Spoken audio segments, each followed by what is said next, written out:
Jade Cargill doubters out there, haters out there, y'all are needing to buckle up because this video is aimed right at you. This video is marked for you because not only am I saying it, but WWE is literally backing up my own words. Yeah, I know there's a lot of doubters out there. There's a lot of people that do not like Jade Cargill. Whatever reason it is, whether it's her promos, they don't think she's a good promo. She's not a good character. She's not a good worker. I've heard this for literally a year and a half.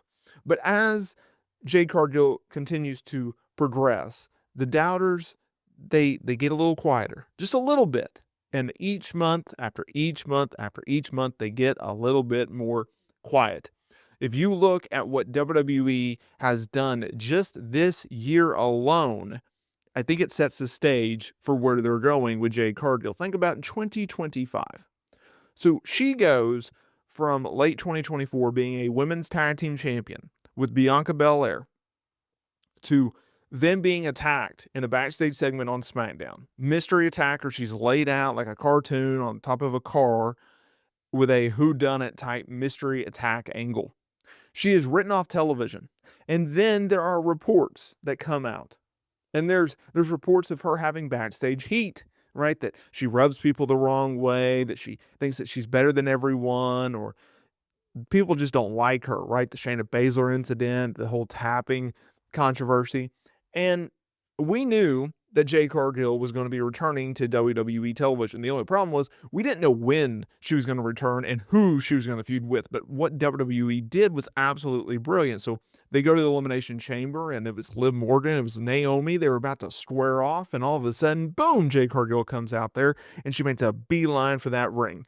And we looked like it's going to be Jade Cargill, it's going to be Liv Morgan, right? That makes sense. They had a little back history. And no, it was Naomi, and Jade went after Naomi. And they went into a program that was absolutely amazing.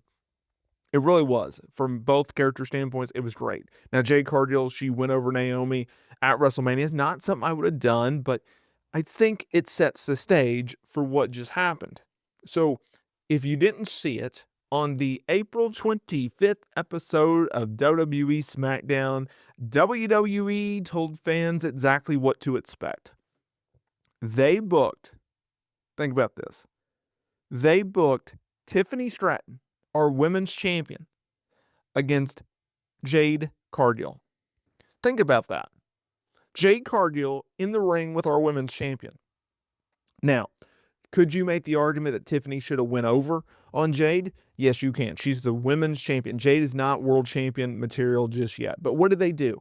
Instead of just having Stratton go out there and beat her, they took things up one more notch. They protected Jade Cargill by going to a no contest. Now, yes, she was beat down by Naomi, but that continues the feud. I have no problem with that. Returning Nia Jax, we had not seen her since the Elimination Chamber. She came back. Think about this.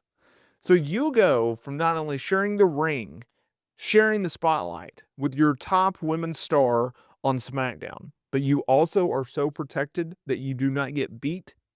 I keep telling y'all that WWE is protecting Jade Cargill. A lot of people would agree with that as well, right? From the way that she came in, then making her signing a big deal, to them turning her babyface, pairing her with Bianca Belair, right? We've seen this song and dance before. But when you are put in a position where you go, hey, we think that you can line up and we can put you in a match with our top star, and you can draw a rating and you can draw interest. And oh, by the way, we're not even going to beat you. We're going to protect you, and we're also going to continue your storyline that has been one of the best storylines that we've done during WrestleMania season. That's outstanding. Okay. And you best believe that Naomi coming out there and attacking Jade, I got no problem with that.